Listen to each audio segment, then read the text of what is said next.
knocking beneath the well. Every village has a story people avoid talking about. In Van Ha, they still whisper the same warning. If you pass the old well at the edge of Dia Hamlet after midnight, and you hear knocking from beneath the water, do not look down. Because once you do, the thing that looks back at you may no longer be human. Van Ha was a remote village surrounded by endless rice fields and low dark hills. Only one narrow dirt road led in and out. By late afternoon, thick fog would already begin to crawl over the fields. The power flickered almost every night. Phone signals came and went without warning. The villagers grew rice, raised ducks, and lived the way their parents had, and their grandparents before them. At the far end of Dia Hamlet stood an ancient well made of old, porous stone. Its walls were green with moss. No one remembered who had built it. No one remembered how old it really was. Years ago, the whole village used to draw water from it. But after something terrible happened, the well was abandoned. No one dared go near it anymore, especially not at night. Adults used to frighten children with stories about it. If a child stayed out too late, someone would lower their voice and say, "The knocking has started under the well." That was usually enough to send them running home. But children grow up. Old stories fade. The dead are buried, and new lives begin. After enough years, even fear starts to sound like superstition. Only the oldest people in Van Ha still understood the truth. Some stories survive for decades because they really happened. It all began during harvest season, when Hung returned from the city for his father's funeral. Hung had left the village at 18. 10 years in the city had changed him completely. He dressed neatly. He spoke quickly. He carried himself like someone who had moved beyond old village fears. To the people of Van Ha, Hung was educated, modern, the type of man who no longer believed in ghosts, curses, or spirits. His father, Phúc, had died suddenly of a stroke. On the day of the burial, the sky was gray and heavy. A cold wind swept over the rice fields as the funeral procession made its way to the cemetery. As the coffin was lowered into the ground, an old woman suddenly grabbed Hung by the wrist. "Your father didn't die naturally," she whispered. Hung turned sharply. It was Old Lady Mao, the oldest woman in Dia Hamlet. Her back was bent. Her eyes were cloudy with age, but her mind was still sharp. Hung forced a thin smile. "What do you mean? He was sick." She slowly shook her head. "No, before he died, he came to see me." Her voice dropped lower. "He said he heard knocking from the well." Hung frowned. He was about to ask more, but his mother called him over to greet the mourners. By the time he turned back, Old Lady Mao had already disappeared into the crowd, but her words stayed with him. That night, after all the guests had finally left, the house grew quiet. Hung's family home was old and plain. The yellow walls were stained with age. The tile floor was worn smooth from years of footsteps. In the main room stood the family altar, where incense smoke drifted through the air with a bitter, familiar smell. Above it hung a framed photo of his father, wearing a white shirt and staring ahead with the same stern expression he had always worn in life. Hung's mother sat in front of the altar, her eyes red and swollen from crying. Hung set down a cup of hot tea beside her. "Mom," he asked softly, "did Dad say anything strange before he died?" Her hand trembled. For a long moment, she said nothing. Then finally, she answered, "Yes." Hung felt a chill move down his spine. A few nights before he died, Your father kept saying he heard knocking. Knock, knock, knock, coming from beneath the floor. At first I thought it was just his illness. I thought he was delirious. But one night, he sat bolt upright in bed, pale as paper, and said the sound wasn't coming from under the house. She looked up at Hung. He said it was coming from the old well. Hung stayed silent. His mother's voice dropped to a whisper. He also said he saw a woman standing beside it. Her hair covered her face. Her white clothes were soaked through. I told him to stop saying such things. 3 days later, he collapsed and died. At that exact moment, a cold draft passed through the house. The candle flame on the altar shuddered violently. Hung said nothing else. But that night, long after his mother went to bed, he lay awake, staring into the dark. Near 1 in the morning, when the whole village had fallen silent, he heard it. Knock, knock, knock. His eyes snapped open. The sound seemed far away, yet somehow close at the same time. Dry, slow, steady. Each knock separated by the space of a heartbeat. Hung sat up in bed and listened. Knock, knock, knock. It went on for maybe half a minute. Then it stopped. The room fell silent again. Hung let out a breath and forced himself to relax. Probably branches scraping against something. Maybe the metal roof shifting in the cold. He refused to let old stories get into his head. But the next morning, when he stepped outside, he froze. There was a long trail of water across the yard. It began at the front gate, crossed the dirt yard, and stopped right in front of the main door, as if someone, or something, had walked in from the road, dripping wet. His mother came outside, saw the trail, and immediately turned pale. Without a word, she rushed for a broom and started sweeping it away while whispering prayers under her breath. That afternoon, Hung went to see old lady Mao. When he asked her about the well, she fell silent for a long time. Then she began to tell him a story. More than 20 years ago, there had been a woman in the village named Lon. Her husband had died young. She raised her little daughter alone. They were poor, and many people looked down on them. But Lon was beautiful, hardworking, and kind. Even in hardship, she had never wronged anyone. At that time, Hung's father, along with 3 other men in the village, had been helping sell farmland to a company from the district. The deals made them rich very quickly.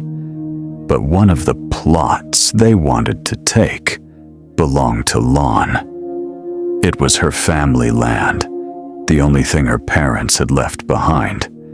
The little hut she and her daughter lived in stood on that land. If she gave it up, they would have nowhere to go. So she refused to sign. At first, the men tried to persuade her. Then, they threatened her. One stormy night, Lon's daughter disappeared. The whole village searched for her. At dawn, they found the girl's body floating in the old well. She was only 7 years old. Lon collapsed over the body and screamed until her voice broke. She swore her daughter could not have fallen in by accident. The child had always been terrified of water. She pointed at the men one by one, including Hung's father.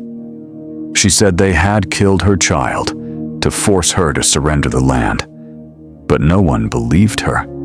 Or maybe the truth was worse. Maybe they did believe her and were simply too afraid to say it out loud.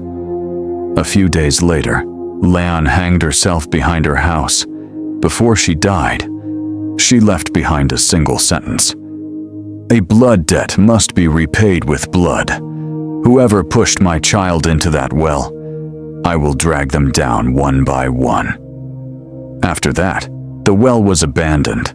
A year later, one of the 4 men drowned drunk in a ditch. 2 years later, another was found hanging in his cattle shed.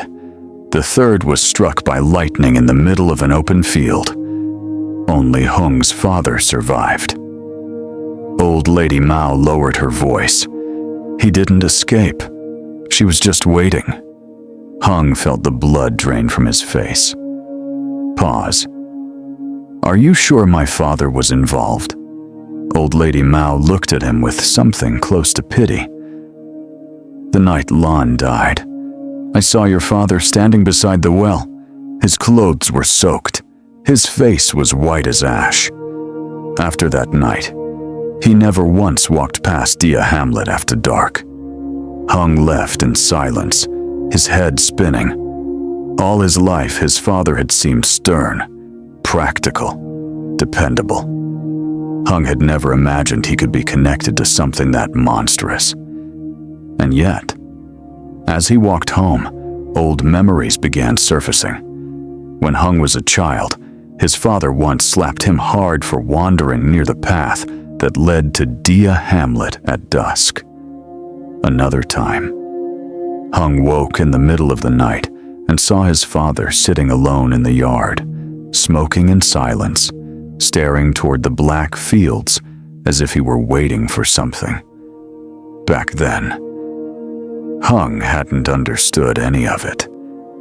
Now, those memories felt different, as if they had been waiting all these years for the truth to catch up with them. Night came quickly. Just before midnight, Hung was sitting in the main room when the dogs outside began to howl. Then came the wind, a long, thin sound moving through the dark. And then, knock, knock, knock. This time it was clearer, closer, not from beneath the floor, from outside the house.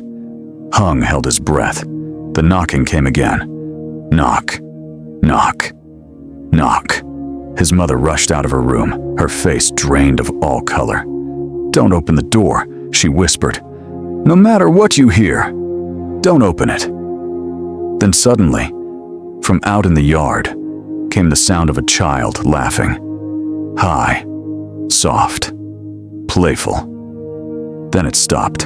Hung's mother gripped his arm so hard her nails dug into his skin.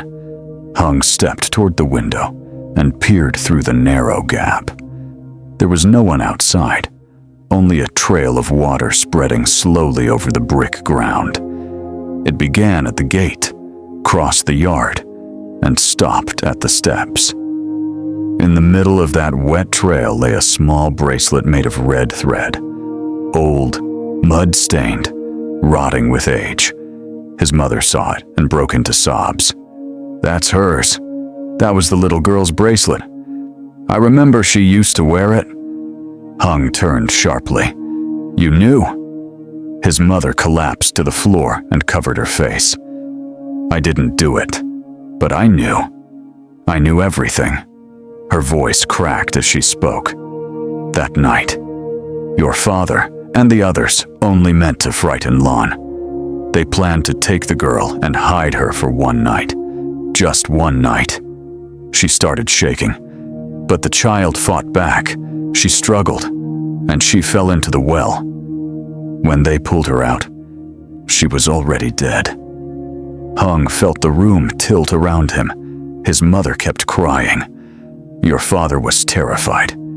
The others told him if the truth came out, they would all go to prison. They said our family would be destroyed. I was a coward. I stayed silent. Outside, the knocking returned, harder this time. Knock, knock, knock, knock. The front door shook as if someone on the other side were striking it with stiff, dead fingers. A cold wind slipped through the cracks in the wood. With it came the stale, rotten smell of mud and standing water. Then a woman's voice drifted in from the dark yard, hoarse, wet, broken. Give me back my child, Hung's mother screamed and collapsed. Hung stood frozen. The voice came again, dragging each word like something rising from deep water. "Give my child back." Then, from the direction of the old well, came a sudden splash, as if someone had jumped into deep water. After that, silence. The next morning, Old Lady Mao came with a few neighbors after hearing Hung's mother had fainted. When Hung finished telling her what had happened, the old woman only sighed. "It's not over yet."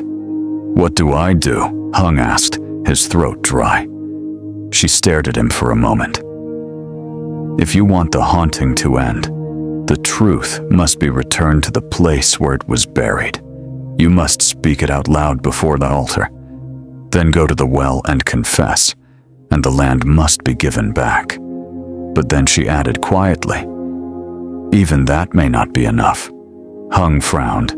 "What else is there?" Old Lady Mao hesitated before answering. There were things left behind. She slowly rose, shuffled into her hut, and returned with an old cloth bundle.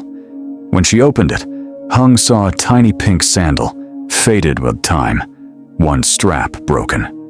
Mud still clung to the toe.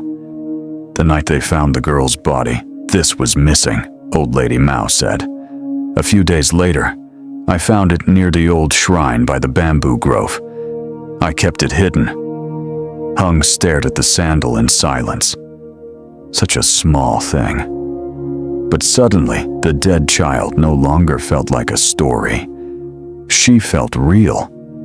Because if something of hers had been left behind, then she had truly fought.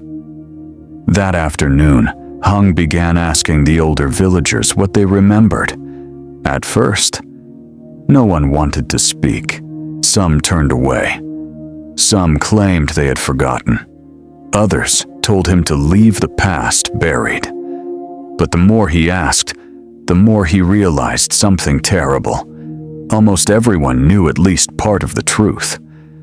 One man admitted he had heard a child crying near the fields that night, but was too afraid to leave his house. Another remembered seeing Hung's father return home the next morning with muddy clothes and wet shoes. An old woman said Hung's mother had secretly taken incense to the abandoned shrine once a month for years, as if trying to atone in silence. Piece by piece, the truth emerged. The whole village had known, maybe not every detail, but enough.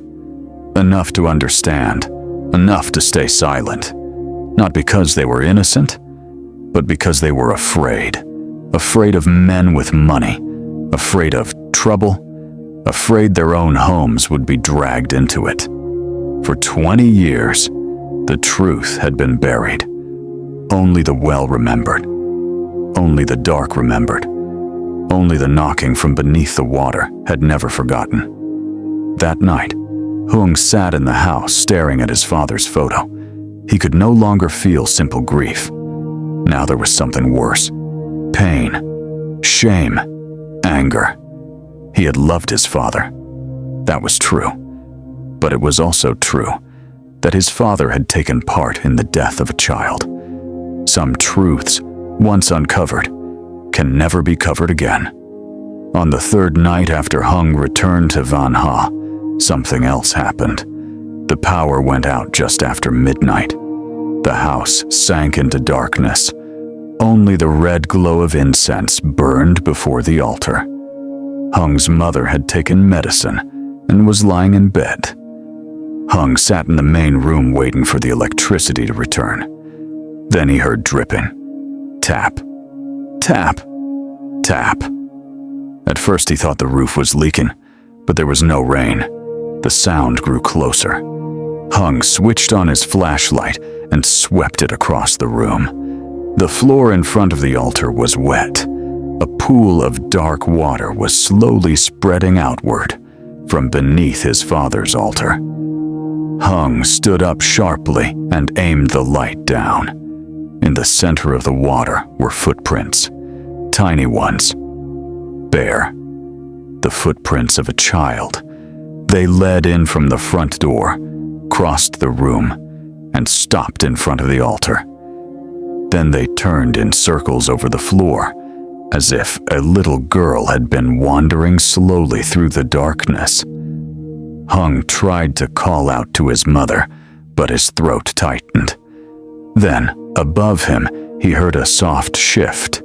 His father's framed photo tilted sideways, not as if it had fallen, as if something had pushed it. Then came 3 knocks. Knock, knock, knock, from directly beneath the altar. Hung felt ice spread through his whole body, and from underneath the altar, something rolled out slowly across the wet tiles. A cloth ball. Old, faded, handmade from scraps. The kind of toy a poor village child might once have carried everywhere. Hung's mother stumbled from her room and saw it. Her scream nearly tore through the house. That was hers. She used to carry a little ball like that. Then, from the yard outside, a child's voice began to sing.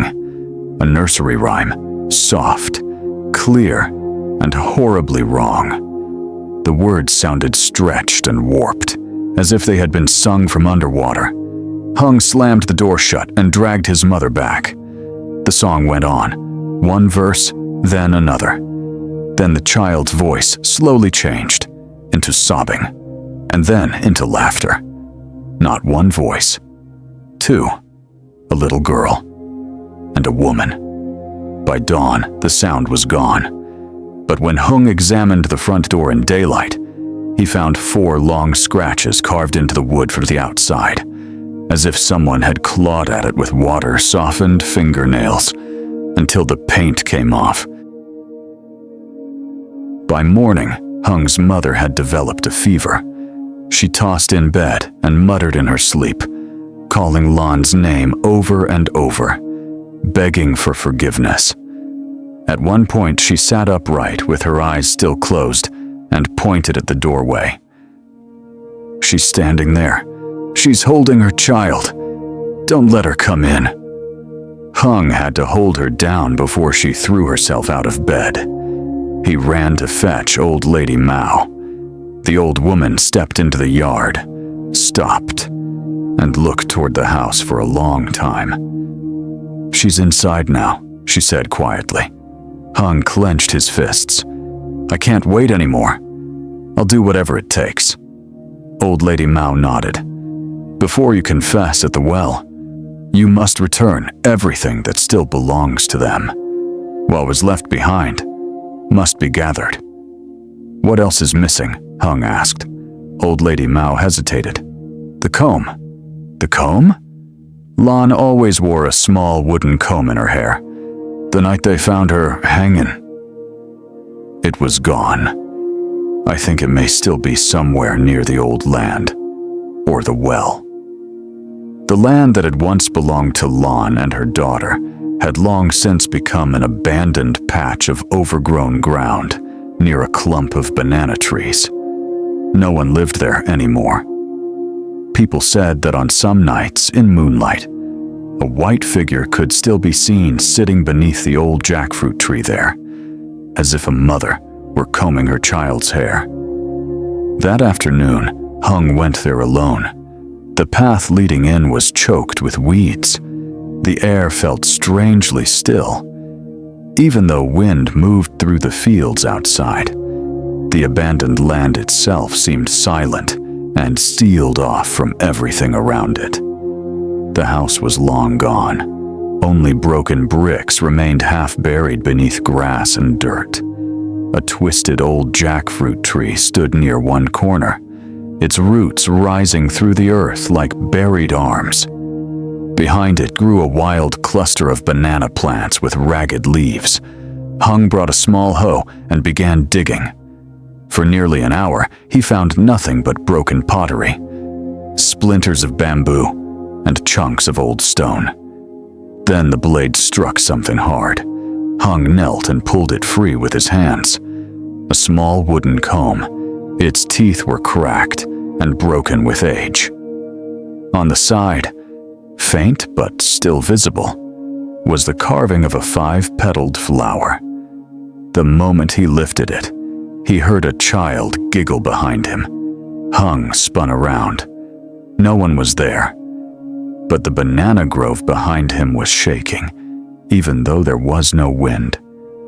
Then a cloth ball rolled slowly out from the shadow of the plants and stopped in the middle of the dirt path. The same ball that had appeared in his house the night before.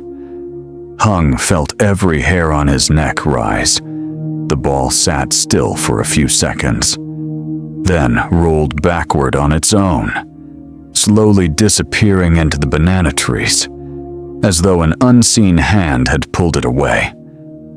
A woman began crying softly somewhere near the jackfruit tree. Hung did not stay.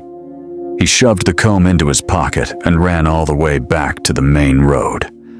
Only when he could hear voices from the fields again did he dare look back. Far in the distance, beneath the tree, there seemed to be a woman in white standing motionless, watching him. That night, Hung placed the pink sandal and the wooden comb on the altar and lit incense. His mother had recovered enough to sit up. The moment she saw the two objects, she began to cry again. When the little girl died, she whispered. Lon held one of her sandals and screamed until her throat bled. And that comb, it was the last thing her husband had ever given her. Hung turned to his mother. Did Dad ever regret it? She lowered her eyes. Yes, but regret came too late. He lived in fear for 20 years. Many times he wanted to confess, but every time, he lost his nerve. Her voice broke. Sometimes evil begins with one terrible act, but the greatest sin is the silence that follows. Hung stared at the altar without answering. Outside, the insects fell silent all at once. The whole house grew unnaturally cold. The 3 sticks of incense before the altar suddenly went out at the same time. The side window began rattling against its frame.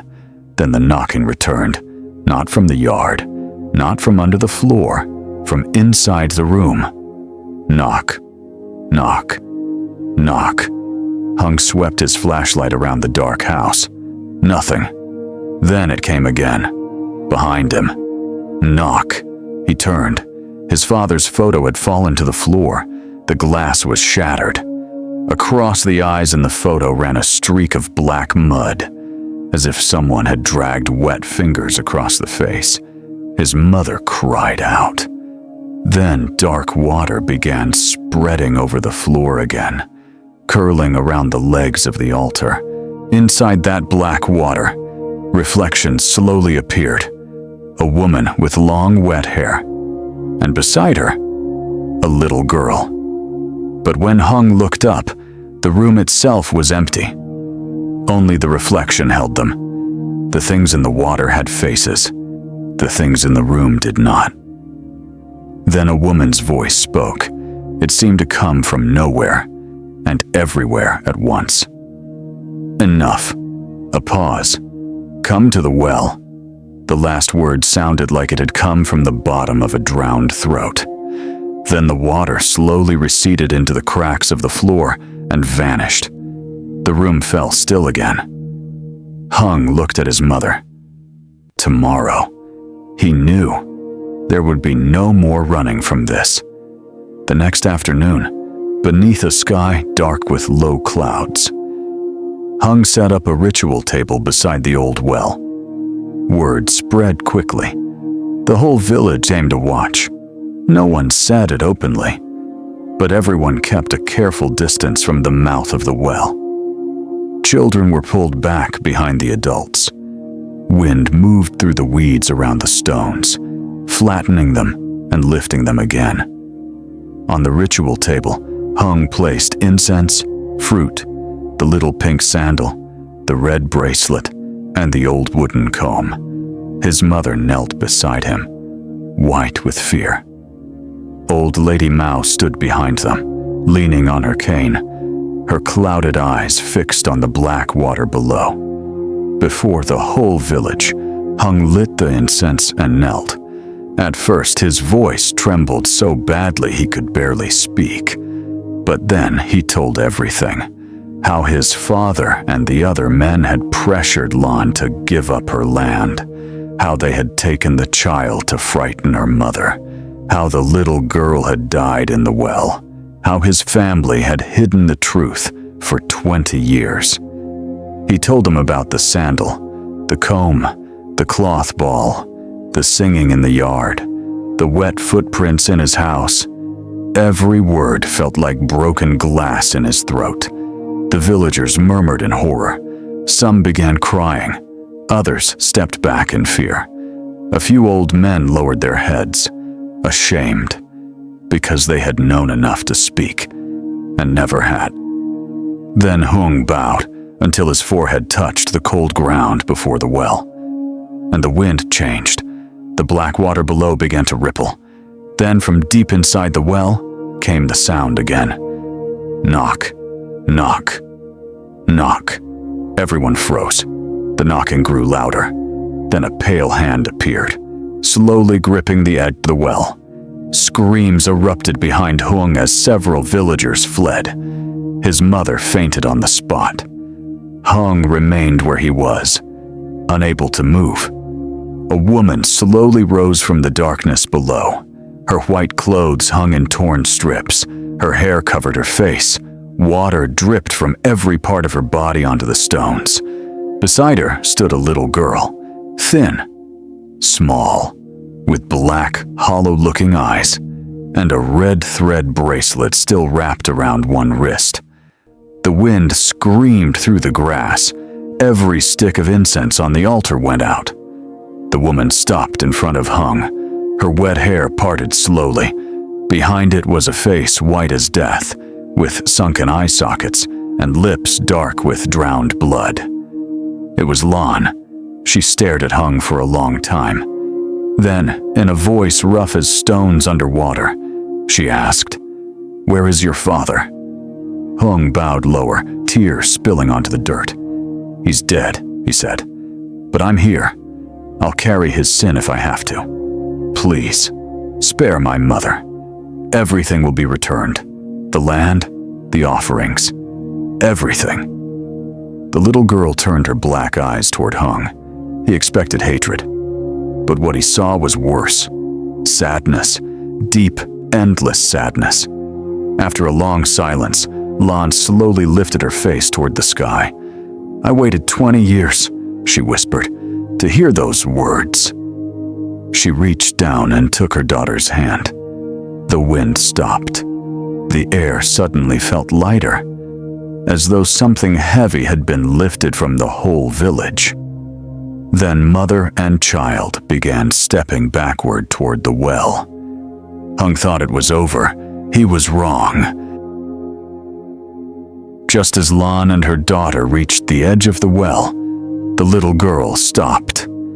Then slowly, she turned toward the villagers. Her black eyes moved across the crowd, one face at a time. Then she raised her small hand and pointed. The crowd recoiled. In the space they opened stood a middle-aged man named Q, the younger brother of one of the dead men who had been involved that night. His face had gone gray. Old Lady Maug shouted at him, "Q, what are you still hiding?" His knees gave way. He dropped to the dirt, shaking violently. Then, in a burst of panic, he began screaming, "I was there too! I was there that night!" The whole village fell silent. Q pounded his fists against the ground and sobbed. "I didn't push her! I swear I didn't push her! But I held my hand over her mouth. I held her down so she wouldn't scream!" His voice broke into choking terror. When she fell into the well, I ran. I ran because I was scared. I thought the dead would only come for the 4 men. I thought I could keep quiet and be spared. The little girl kept staring at him. Then, from her throat, came a very soft laugh. Not joyful, not playful, cold, empty. In the next second, Ku clutched at his neck and collapsed sideways. gasping as if invisible fingers had closed around his throat. His face turned purple. His eyes bulged. Several men rushed forward to hold him, shouting prayers in panic. Hung lifted his head and cried out, "Please, please don't take anyone else. The truth is already out. Let the living answer to the living." Lon stood motionless. Wet hair clung to her face. Water dripped from her torn sleeves onto the earth. For a long time, she said nothing. Then she looked at Ku, writhing in the dirt, then at Hung, and finally she spoke. The living must judge the living. The moment she finished speaking, Ku fell limp and drew a huge, ragged breath into his lungs. He collapsed in the dirt, trembling so hard he could barely move. And in that instant, the villagers understood. For 20 years, the dead had not only waited for confession, they had waited for the living to expose themselves, to tear open the silence with their own mouths, to face the ugliness they had hidden, to admit the truth they had allowed to rot in the dark. The little girl finally turned back toward her mother, before stepping into the black mouth of the well. She looked once more at Hung, then she smiled. It was a tiny smile, gentle, quiet, like a child who had finally been taken home. Then both of them faded backward into the darkness. The black water rippled once and became still. The red thread bracelet on the altar suddenly snapped in half. The next morning, the villagers found the water in the well clear for the first time in decades. It no longer looked black. It no longer smelled foul. One of the elders lowered a bucket and lifted it out. The water was so clear, they could see the bottom of the pail. No one dared drink it. They only stood around in silence, staring. Ku fell into a fever for 3 days. When he recovered, he went to the village communal house, knelt in the open courtyard, and confessed again in front of everyone. The story was eventually reported to the local authorities, though too many years had passed for the full truth to ever be punished the way it should have been. Still, the confession changed everything.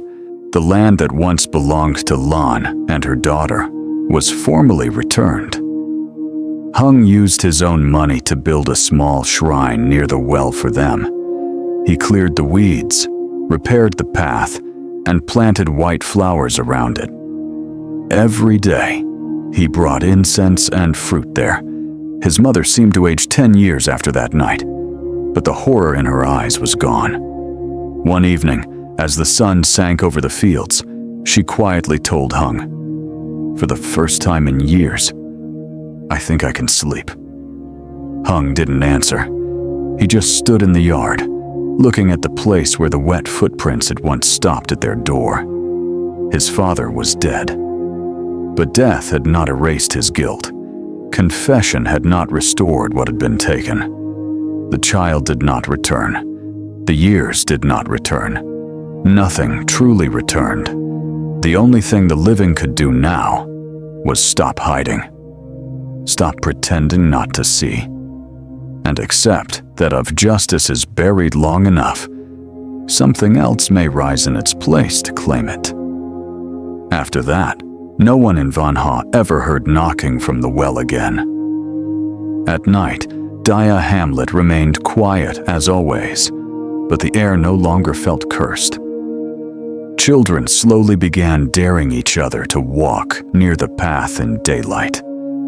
Sometimes villagers brought flowers to the shrine for Lan and her daughter, as if trying to offer an apology that was 20 years too late. Only Hung kept a private habit. Every month, on the day the child had died, he sat beside the well until sunset. Not because he was afraid, but because he wanted to remember that beneath calm water, the ugliest truths can lie hidden for years. to remember that a child had died because grown men were greedy, to remember that truth, no matter how deeply drowned, does not always stay at the bottom. Sometimes on windy evenings, the breeze passing over the mouth of the well made a dry, hollow sound, almost like knocking. Whenever that happened, Hung would place one more stick of incense at the shrine and bow his head. He no longer turned away, because in the end, he understood something terrible. The worst thing was never what waited under the well. It was what had lived all along, inside the hearts of the living. And even now, the old people in Van Ha still whisper the same warning to those who pass through. The hatred of the dead is not as frightening as the silence of the living, because some deaths, no matter how deeply they are buried, always find a way back. And if one night you ever pass an abandoned well in a lonely village and hear a hollow sound rising from beneath the water, knock, knock, knock. Then the best thing you can do is not look down, because there may still be a pair of eyes below, waiting patiently for the living to repay what they owe.